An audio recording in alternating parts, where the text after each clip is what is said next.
ওই দিন এক ভাইকে বলতেছিলাম, ভাই বিয়ে করার চিন্তা ফিকির করতেছ নি? কই হুজুর নিজ পায়ে দাঁড়ায় নেই। আমি বললাম এখন কার পায়ে দাঁড়ায় আসো?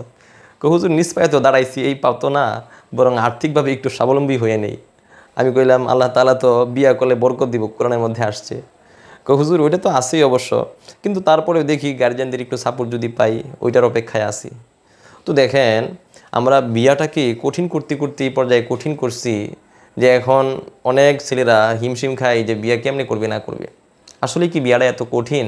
হাদিসের মধ্যে কি বলে এবং কোন বিয়ে বরকতময় এবং কোন বিয়ে বরকত শূন্য? দেখেন আল্লাহ রাসূল সাল্লাল্লাহু আলাইহি ওয়াসাল্লাম বলছেন, ইন্না আযমান নিকাহি বারাকাতান আইসারুহা মুআনান।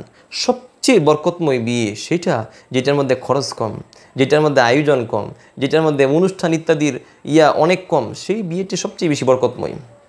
এবং আমরা মহারানা বেশি ধরাটাকে একেবারে একটা ক্রেডিট মনে করি। বেশি বড় লোক যদি হয় তাহলে 10 লাখের নিচে মোহর ধরলে মানি তো থাকবো, এটা হইতেই পারে না। না না না না, কমপক্ষে 10-এর উপরে মোহর ধরতে হবে। তো মোহর ধরে 10 লাখ, 20 লাখ, 50 লাখ, কিন্তু হয় কি লাস্টে 1-2 লাখও পরিশোধ করে না। ওই যে শুধু গয়নাগাটির মাধ্যমে যেগুলো পরিশোধ করছে না, ওইগুলোই। এরপরে হয়তো রাত্রে মাপসা, অন্যথায় কেমনে কী করে না করে আল্লাহই ভালো জানে। ওইগুলো আর পরিশোধ করা এটা তাদের দায়িত্বের মধ্যে পড়ে বলে মনে করে না। শুধু ওই নামটা ফুরাইতে হবে যে মোহর ধরছে অমুকের বিয়ার মধ্যে 50 লাখ। উফ! আরে আল্লাহর দরবারে তো জবাব দিই, তার সম্মুখীন অবশ্যই অবশ্যই হতেই হবে। এটা তো আমাদের মাথায় রাখতে হবে। তো দেখেন ভাই, আল্লাহ রাসূল সাল্লাল্লাহু আলাইহি ওয়াসাল্লাম বলছেন, তোমরা যেই সমস্ত অঙ্গীকার পুরা করো তার মধ্যে সবচেয়ে বেশি পূরণযোগ্য অঙ্গীকার হলো তোমরা যার মাধ্যমে মহিলাদের লজ্জাস্থান তোমাদের জন্য হালাল করো। এটা সবচেয়ে বেশি পূরণযোগ্য ওয়াদা। এবং এইটার ব্যাপারে আমরা অনেক স্বামীরা আছি গাফেল। সবচেয়ে উত্তম হলো ওই কাবিননামার সাথে সাথে সবগুলো পরিশোধ করে দেয়া। এরপরেও যদি আমরা অনেকেই আছি সাথে সাথে পারতেছি না, তো এই জন্য কিছুদিন বিলম্ব করতে পারি, সমস্যা নাই, সন্তুষ্টিক্রমে। যে মোহরে মুআজ্জালের সুযোগও আছে, অর্থাৎ বাকিতে এবং নগদেও সুযোগ আছে। তবে অবশ্যই অবশ্যই আমাদের মাথায় রাখতে হবে যে এটা পরিশোধ করবো। এখানে আরেকটা বিষয় হলো, অনেকেই ভাবতে পারি যে হুজুর ওই যে শাড়ি কাপড় দিয়েছি, আরও সাথে অনেক কসমেটিক দিয়েছি, তো ওইগুলো তো মোহরের মধ্যে ধরে নিলেই হবে। না না না ভাই, মোহরের মধ্যে কোন বিষয়গুলো ধর্তব্য হবে একটু বোঝার চেষ্টা করি। আমি যেই স্বর্ণ দিয়েছি, রূপা দিয়েছি, এই দুইটাই কেবল মোহরের মধ্যেই পড়বে। অথবা নগদ টাকা পয়সা দিয়েছি, অথবা দিচ্ছি, মানে খাওয়া বাবদ না, পরিধান বাবদ না, এমনে আমি 1 লাখ টাকা দিয়ে দিলাম আমার স্ত্রীকে, আমি বলে দেই নাই, এমনি তোমাকে দিলাম, এটা আমি মোহরের মধ্যে গণ্য করতে পারবো। আমি স্বর্ণের আংটি দিয়েছি, এটা মোহরের মধ্যে গণ্য করতে পারবো। রূপার আংটি দিয়েছি, এগুলো এমনিও যদি দিয়ে থাকি তাহলে ওইটা মোহরের মধ্যে গণ্য করতে পারবো। অর্থাৎ খাবার ছাড়া পোশাক পরিচ্ছদ এগুলো বাদ দিয়ে যদি আমি অন্যান্য যে সমস্ত সময় সুযোগে টাকা দিয়েছি অথবা স্বর্ণ অলংকার দিয়েছি, ওইগুলো মোহরের মধ্যে গণ্য করতে পারবো। ঠিক ওই যে বিয়ার সময় তখনও যদি আমি যে সমস্ত অলংকার গয়নাগাড়ি দিয়েছি, ওইগুলো মোহরের মধ্যে গণ্য হবে। তবে পোশাক পরিচ্ছদ এবং খাবার দাবার যেগুলো দিচ্ছি বা দেই, এগুলো আমরা মোহরের মধ্যে গণ্য করলে গণ্য হবে না। তো যেই কথাটা বলতেছিলাম যে আমরা বিয়ে কি কঠিন করে প্রেম প্রীতির রাস্তাকে একেবারেই সহজ করে দিয়েছি। না না না, এটা আমাদের থেকে একেবারেই কাম্য না। বরং সবচেয়ে নিম্ন মোহর হলো, গতকালকে হিসাব করতেছিলাম, 7,040 টাকার মতো। তখন এইটাকে আমরা কঠিন করতে করতে করতে করতে একবারেই ওই 5 লাখ 10 লাখের মধ্যে না নিয়া মোহরে ফাতিমি এই 3 লক্ষ 3.5 লক্ষ টাকার মতো এটার মধ্যে দেন, 2 লক্ষের মধ্যে দেন, আরও কমের মধ্যে দেন, 1 লক্ষ টাকা মোহর ধরেন।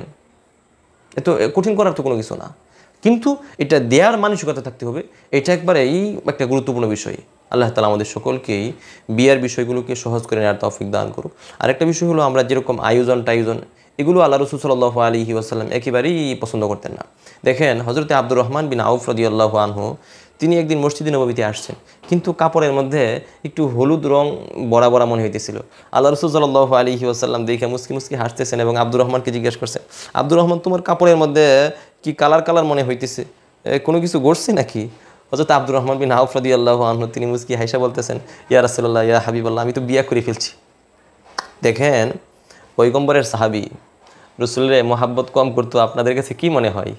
যারা নিজেদের জীবন দিতে রাজি ছিল, নিজের জান মাল যা ছিল সবই রাসূলের জন্য উৎসর্গ করেছেন এবং নিজেদের জানের চেয়েও প্রাণের চেয়েও সবচেয়ে বেশি রাসূল সাল্লাল্লাহু আলাইহি ওয়াসাল্লামের জন্য কুরবানি করেছেন। তাদের মধ্যে একজন হযরত আব্দুর রহমান বিন আউফ। তো উনি বিয়ে করছেন, অথচ পয়গম্বর সাল্লাল্লাহু আলাইহি ওয়াসাল্লামকে জানান নাই, এবং জানানোটাকেও জরুরি মনে করেন নাই। বিয়ে করে আসার পরে রাসূল সাল্লাল্লাহু আলাইহি ওয়াসাল্লাম যখন ওই যে কাপড়ের মধ্যে একটু রং দেখছেন, রং দেখে ভাবছেন মনে হয় একটা কিছু ঘটছে। তো এটা জিজ্ঞেস করার পরে বলতেছেন আমি তো বিয়েই করেই ফেলছি ইয়া রাসূলুল্লাহ ইয়া হাবিবাল্লাহ। আল্লাহ রাসূল বলছেন আউলিম ওয়ালাউ বিশাতিন, হ্যাঁ একটু অলিমা করে নাও, যদি একটা বকরির মাধ্যমে হয় না কেন, ছোট্টখাট্টো একটা গোষ্ঠের আয়োজন করে নাও। ওই যে ছোট্টখাট্টো করে আউলি মলাউ বিশাতিন, শাতিন মানে একটা ছোট্ট বকরির মাধ্যমে একটা তুমি আয়োজন করে নাও। কিন্তু এখন আমরা আয়োজনটা এভাবেই করি যে 2-3 হাজার লোক আনতে হবে, বরের পক্ষের এই আয়োজন করতে হবে, আরও কত কিছু আয়োজন, কি আর বউ ভাত, আবার জামাই ভাত, আরও কত ভাত টাত, এইগুলো ভাত টাত খাইতে খাইতে খাইতে খাইতে মানে অবস্থা কেরাসিন হয়ে যায়। একদিক দিয়ে মেয়ের বাবার একবারে মনে হয় একটা বোঝা, মানে আগ থেকেই মাথার মধ্যে চলে আসে মেয়ে হয়েছে মানে কত ভাত টাত না জানি খাওয়াইতে হবে। না না ভাই, মেয়ের বাবাকে এত পেরা দেওয়া তো ঠিক না। এই 10 বছর 20 বছর 15 বছর পর্যন্ত লালন পালন করছে অনেক কষ্ট করে, এখন আবার এই একটা প্যারা দিয়ে দিচ্ছেন যে এই ফার্নিচার দিতে হবে, এই দিতে হবে, সেই দিতে হবে। না না না, এইগুলোর প্যারাগুলো আমরা না দেওয়া, যদি স্বেচ্ছায় খুশিতে কেউ দিয়ে থাকে জায়েজা হিসেবে, উপঢৌকন হিসাবে এটা দিতে পারে। কিন্তু আমরা অনেক সময় একটা চাপের মধ্যে ফেলে দিই এইগুলো আমাদেরকে দিতে হবে, যদিও বলি না, কিন্তু এরকমভাবে একটা ভাব নিয়ে থাকি যে এইগুলো না দিলেই না। না না, এই সিচুয়েশনগুলোর মধ্যে আমরা না যাই। যত সহজ হবে ততই বিয়ে বরকতময় হবে, যত এটার মধ্যে খরচাদি কম হবে ততই রসুলের ভাষায় বিয়া বরকতময় হবে, এবং যত আয়োজন কম হবে রসুলের ভাষায় বিয়া তত বরকতময় হবে। আল্লাহ পাক রব্বুল আলামিন আমাদের সকলকেই সহজভাবে এবং সুন্দরভাবে বিয়ার কাজগুলো আঞ্জাম দেওয়ার তৌফিক দান করুন। এবং